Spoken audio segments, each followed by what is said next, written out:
Thanks for tuning in to another legislative update. I'm Joe Fitzgibbon, and I wanted to talk with you a little bit about the Senate budget proposal that passed out of the Senate last week, and about how the House budget proposal, I think, does better for our state. The Senate billed their budget as a no new taxes budget, but I think what I'd like to explain a little bit about is how it mortgages our future by relying on gimmicks, one-time fund shifts, and deep cuts to the social safety net. House Democrats came out with our budget today, and I think we take a different approach. I want to tell you a little bit about that. So here, the top 10 reasons to support the House budget, not the Senate budget. I'm going to start with number 10.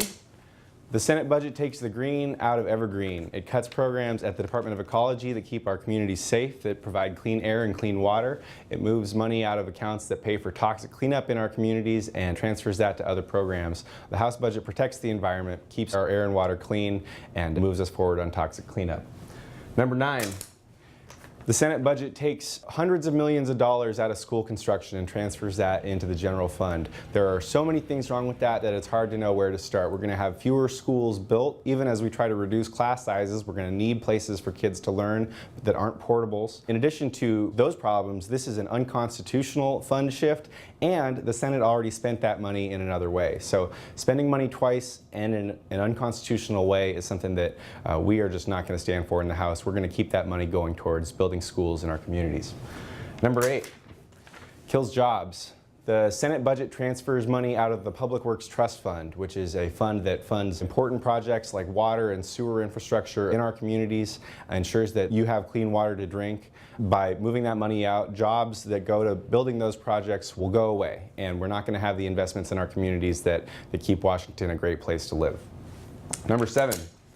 Jeopardizes seniors. The Senate budget makes deep cuts into services for the elderly, long-term care that keep them in their homes instead of in nursing homes. The House budget does not. We protect care for the elderly. We think that that's an important priority for our state. Number 6. Aged, blind, and disabled. This is a program that helps ensure that people who don't have other ways to take care of themselves are able to stay in their homes and have the care that they need to continue to lead their lives. We don't believe that we should just be kicking 20,000 people out onto the street, and that's what the Senate budget does. Number 5, early learners. The most cost-effective investment we can make in our education is ensuring that kids get off to the right start at an early age. The Senate budget does not fund early learning at the place that we need to. The House budget continues to invest in early learning so that kids at an early age are getting a good quality education and they're ready to start school when that time comes. Number 4, teacher pay.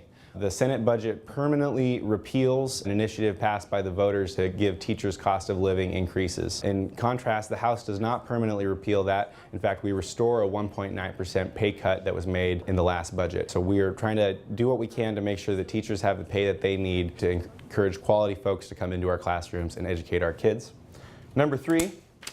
Loopholes over families. The Senate budget, in addition to not eliminating any tax loopholes, creates 15 new ones. The result of that is deep cuts to programs that keep people at work, like childcare for working families, so that if you get rid of that childcare, then those families are going to go back onto public assistance because there's no one else to take care of their kids.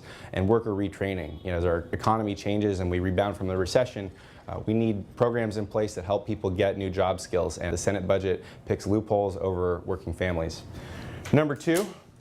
No details, imaginary solutions. As I already mentioned, the Senate spends money twice. They also have big, ambiguous cuts. They say we're going to save $170 million in efficiencies. We don't know what those are. We think that those are going to impact families and communities and workers across our state because they're unspecified. They say that there's $40 million in additional tax money that's going to be collected with no plan as to how to make that happen. We think that's imaginary money.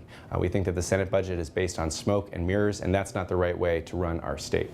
Number 1, the biggest reason to support the House budget over the Senate budget. 15 new tax loopholes, not one closed. The House came out today with a list of tax loopholes that we think are unproductive. We have a lot of studies that have been done, audits of these tax loopholes that say that they're not creating jobs for Washington. They're just giveaways. We are going to close those loopholes and use that money to invest in our schools. That's the right thing to do. That's the right thing for the people of our state. So I'd love to have your feedback as we move forward with our House budget proposal. We think that we have a better proposal that invests in the future of our state, invests in our kids, and we do that by closing unproductive tax loopholes. Thanks again. I'm Joe Fitzgibbon. Please let me know if you have any questions.